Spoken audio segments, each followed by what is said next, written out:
Si Father Darwin, mukhaon sa si Brad Sok, si Father Darwin si Tubag. Okay. Okay, Dre. Okay. Oh, dali pa si Brad, si Archie kay gipabot gid ni si kanang Father Darwin. Oh, di kaon sa. Di kaon sa lagi. Kay lisod yun yung mukha mo surut mo tanat tawati kaon. Kay alanganin gyud, no? Oh. Dito kaon sa kasi yung pagkakaon, pangaon sa mo. Ha? Usa. Okay ra Father Darwin, pagkataon ni papakutan na Archie. Okay ko no, why problema? Pinangga gid kang Father Darwin, Brother Archie, na.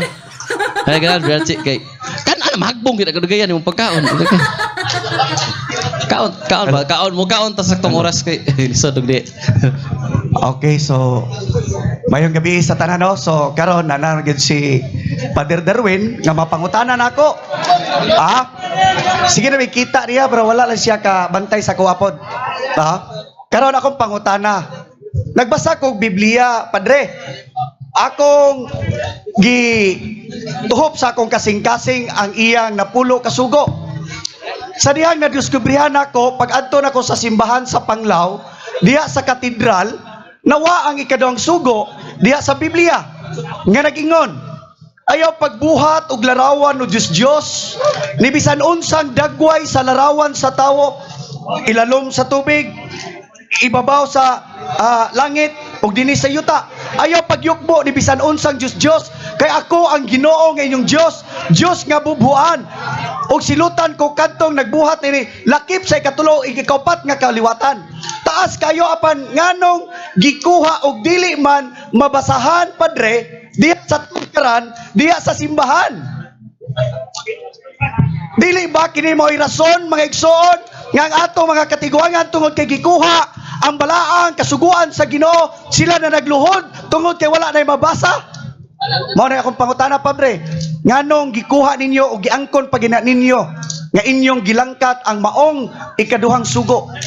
So ang pangutana, Padre, pwede ba mabalik na to mabutang diha sa tukaran sa simbahan? Okay, tubag. Salamat kayo, Pastor. Nga iya pangutana gikuhaan kuno nato ana po kasugo. Wala ka na kuha Pastor, na langkob na sa unang sugo. Mabiton gitawag siya Diyos. Kay giisip nimo ang larawan nga mao ang imong Dios. Isaias 44:16. Naghimo siya og usa ka ribulto, umingon siya, kini ang akong Dios. Ikaw ang akong Dios. Sa to pa, ang larawan giisip niya nga Dios. Nalangkob na siya sa unang sugo, Pastor. Unsa man ang unang sugo, ayaw kamo pagsimba og laing Dios. Kun ato nang ikaduha, Pastor, redundant na. Mo na nga wala ka na malaksi kay nga naman kabahin man sa unang sugo. Mo na nga gisumary kay kung ma-appeal na, Pastor, 11 na, dili na po. 11 commandments na. Ay, so ay kunog ihap. Di ba maunsi na? So gisumary sa simbahan og gikan man ni Moses sa unang katauhan. Sa unang sugo, Pastor, kun imong sabto na apil na siya sa gidili. Kay ang larawan giisip man nila nga Dios. Ug unsa man ang unang sugo, ako si Yahweh, ako lang ang Dios, og ayaw na mo pagsimba og laing Dios. Pastor, sabtang unang sugo og naa ang tubag sa imong pangutana.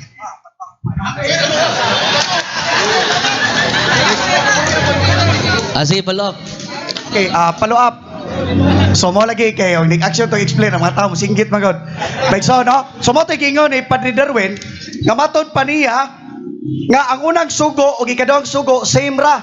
Apan pagbasa nako sa ikapo ka sugo, gihimo mang ikasiyam og napo ka sugo diha sa tukaran sa simbahan aron mahimong kumpleto nga napo ka sugo. Gipangsaka ba, Padre ba? So moangkon ka ba nga inyong gilangkat ang ayaw pagbuhat og larawan o Diyos? Bisan unsa dili ka magbuhat og larawan Diyos. Moangkon ba ka nga inyong gilangkat diha sa simbahan? Ang tubag, wala na namo langkata kay kabahin na sa unang sugo. Ang nilangkat, kamo mismo. Kay wa mo magtuman sa gisugo sa Ginoo. Sa Ezekiel Kapitulo 41, 17-22, ang templos Ginoo gikulitag mga larawan. Ang pangutanan nako nimo, doon na may larawan imong templo? Yes or no? Di, ang pangutana ba, yes or no lang? Before ka explain, yes or no? Pero kinsa may gisugo? Di, yes or no sa? Oh. Ang inyong templo, akong ipasabot. No, wala Ang may inyong larawan. templo, di, mangutana sa kunin mo. Ang inyong templo doon ay larawan? Wala. Wala may larawan. Suma sa Biblia, ang templo sa Ginoo doon ay larawan? Wala. O sa Old Testament pero gibungkag sa Dios. Naa, wala. Si Ezekiel ang gisugo. O si Moises padre. Yes. Before ka ma-explain, tubag ako pangutana. Okay. Ang templo sa Ginoo suma sa Biblia kay sige quote sa Old Testament. Ako kang sundan. Old Testament sad na akong gikutlo. Suma sa Biblia.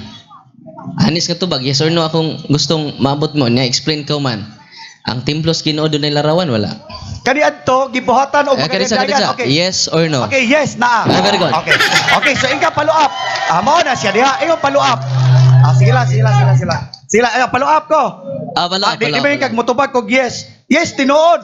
Pigilukop nila ang tibok bungbong. Pero gipaguba sa Dios. Okay. Sa babasa. Nagipagguba sa Diyos. Ay, ingan nila. Ang templo sa Diyos. No. Ang Diyos mo'y nagpaguba sa templo niya. Ningon si Kristo. Sige. Okay, mabasa diha sa Mateo. Kining templuha, pagagupon ko. Apan tulod sa tulo ka adlaw, akong pagatukoron. Gibungkag tanan. Mangutana ko nimo. So, Kana nga teksto, ang iyang lawas ipasabot o ang templo? Templo tanan gibungkag. Sa Dios may igsoon. So which means may igsoon. Atong basahon. Okay. Bato, ano sa teksto to? Atong basahon. Dili na lang basahon. Atong basahon. Alam sa Brache. Atong basahon imong bersikulo. Gigamit. Pasara. Juan 2. Okay. Ito ba atong basahon? Kung tanaw tog lawas man na. Naingon si pastor nga ang templo sa Dios may gipasabot. Sa Juan 2:19 atong basahon. Kay atong sakpan ni nga tinuod ba jud ang gisulti? Kay ingon ra ba si Brad Sok nga kinahanglan sa kamatuoran jud ta mo pasuka dili sa atong opinion. Si Jesus mi tubag ug mingon kanila, gub-an ninyo kining templo ug sa katulong adlaw ako kining patindugon. Busa mga Hudiyo mingon kapatan ug unom katuig ang pagtukod nining templo. Ug imong patindugon kini sa tulo ka adlaw apan siya nagasulti mahitungod sa templo sa iyang lawas. Kay sa katulong adlaw nabanhaw man natong Ginoo, dili tong templo ipasabot. So, Pastor, pangutanan ako, ang kuno nimo nga lawas gipasabot ni Kristo niini. Yes or no? Okay, ako mo pasabot. Kaya sa Pastor, yes or no? No. Ako mo pasabot. Excuse. Ang pangutana is categorical. Mo na pangutana Brad kon kanina, tupag sa kag yes or no. Usa ka mo explain. Ayaw ko pud karatol. Karatol. Okay, wa bitay mapildi na to ani. Okay, di bitaw mapriso. PSF rin na. Okay, police. Okay. Hello, Bro Ryan. Kanang usang nga verse kaya ito ipakita sa screen. Asa ito ipakita? Usang nga verse. John chapter 2. 19 to 22. Okay, 19 to 22. Muna giingon. Si Jesus mitubag, gub-an ninyong kining maong templo ug tukurong ko kini pag-usab. Sulod sa tulo ka adlaw. Sila miingon kaniya, kining temploha gibuhat sa sulod sa 46 ka tuig. Unya tukurong mo kini pag-usab sulod lang sa tulo ka adlaw. Apan ang templo nga gisgutan ni Jesus mao ang iyang lawas. Pastor, pautan na, Pastor. Patubag ako. Pastor, pautan na. Mani pautan na, Pastor. Okay. Ayan, mao akong pautana. Uyon ka ba ana? Nga ang templo mao ang iyang lawas. Translation. Okay. Uyon tana. Atong kuana. Salamat. Okay. So hinumduman na to ha. Si Kristo namatay, gilansang dito sa cross, gidakdak, gipamtangan sa silot. Kabalo mo nga no maigsoon tungod sa mga gidakdak samahan ang silot.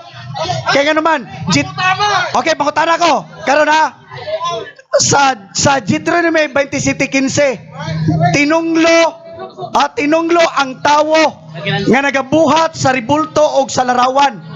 Og bisan pa iya kining ampuan diha sa tago kasuklam-suklam sa Dios. Karon mga padre, dili ba mo maluoy sa mga tao nga nagpadayon sila sa pagluhod sa batog sa kahoy? Nga impirno ang kapaingnan mga igsoon. Pangutana, Istorya pangutana. ko na lang. Okay, pangutana. Niingon man diha mga igsoon diha sa Gipadayag 28. Apan ang mga talawan, ang mga wala magtuo, ang mga malaway, ang mga mamuno, ang mga makailiwason, ang mga mamamarang, ang mga nagsimbag, mga Diyos-Diyos, o ang tanang bakakon, itambog sa linaw nga kalayo, o asupre, o mao kadto ang ikaduhang kamatayon. Ang pangutana, si kinsang Diyos-Diyosa nga gitumbok diha sa Gipadayag sa Old Testament o sa New Testament, Mike Son. Ano yung pangutanan nimo? Amo na pangutana. So, dili maapil ang Katoliko, anak. Kay wa man tay Diyos. Wa man ta mag-isip ni Maria nga Diyos nato. Ang larawan ni Maria, wa na to isipang nga Diyos. Pero pastor, para nimo si Maria, kining larawan ni Maria, Diyos, dili? Yes! Ikaw doon ay Diyos. Yes! Diyos, Exxon! Kay ikaw may nag-isip sa among larawan nga Diyos. Therefore, ikaw makaluluoy base sa teksto nga imong gikutlo. No. Dili. Kung makalusot man mo karon sa tubangan sa kadaghanan sa mga tao, apan sa ikaduhang kag kinabuhi, pagahukman ka mo sa Dios, dili mo makasulod mga igsoon sa langit. Morto pangutana, imanin ni ninyo. Okay, Brother Archie. Okay, Brother Archie. Kaon na lagi. Sumutana. Lagi na pagkakaon. Bitaw. Ulit ka mo kaon. Wow, kanang lain mong utana. Kanang lain na mong utana.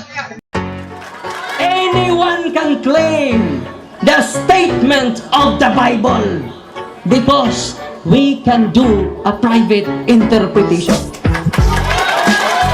Kining ako mga kaigsunan nga gipabarog nga usa ka haligi nganong matuod ang simbahan tungod kay gitukod ni Kristo. Dili tungod sa pagkamabasa, dili tungod sa karakter, dili tungod sa ngan, usara ang haligi nga kung ipabarog nganong nahimong tinuod ang simbahan Katoliko, way laing rason tinukod sa atong Ginoong Hesus-Kristo. Talakayan to, hindi bara-bara, katotohanan lang, walang palusot. Para sa mesa ng usapan, di kami nag-aaway, puro talakayan, hindi banggayan ng patay malisay. Aral hinahimay, parang beats na nire-replay. Truth ang target namin, hindi hypo display. Bawat teksto sinisilip, context yan di pwedeng ipinipilit. Doctrine na solid, hindi fake, hindi boses ng Diyos, di namin gustong i-credit. Doktrina flow, hasal ng pag-iisip, salita ng Diyos, yan ang aming inisip. Uhaw sa turo, kaya kami nagdidip sa talakayan, truth ang pinanghahawakan. Keep it, doktrina flow, hindi ito laro. Pag-unaway tumatagos hanggang buto. Sa bawat linya, puso ang sumisigaw. Katotohanan lang, walang bawal, walang bawas raw. May tanong, sige lapag mo, let's go. Di kami takot sa debate na may respeto. Espiritu ang guide, parang bigtas mood ang tempo. Pag may liwanag, lahat ng shadow nagme-melo. Hindi kami nagmamarunong, nag-aaral lang. Pag may gap sa mind, Diyos ang pumuno niyan. ang Iglesia ng Diyos mula Espanya papuntang Pilipinas. Dapat malinaw yan. Hindi kompetisyon, hindi kami nagra-rhyme para lang manalo. Puso ang puhunan, hindi bara-bara ang palo. Truth ang goal, yan ang tunay na trono. Doktrina flow, hasal ng pag-iisip, salita ng Diyos, yan ang aming inisip. Uhaw sa turo, kaya kami nagdidip sa talakayan, truth ang pinanghahahakan. Keep it, doktrina flow, hanggang dulo go. Liwanag ang bit-bit, hindi ego. Sa doktrinal na usapang totoo. The pillar and foundation of the Kami ang truth bida, is the yo! church, and the Catholic Church is the church founded by Jesus Christ. Then, asay inyong pilion.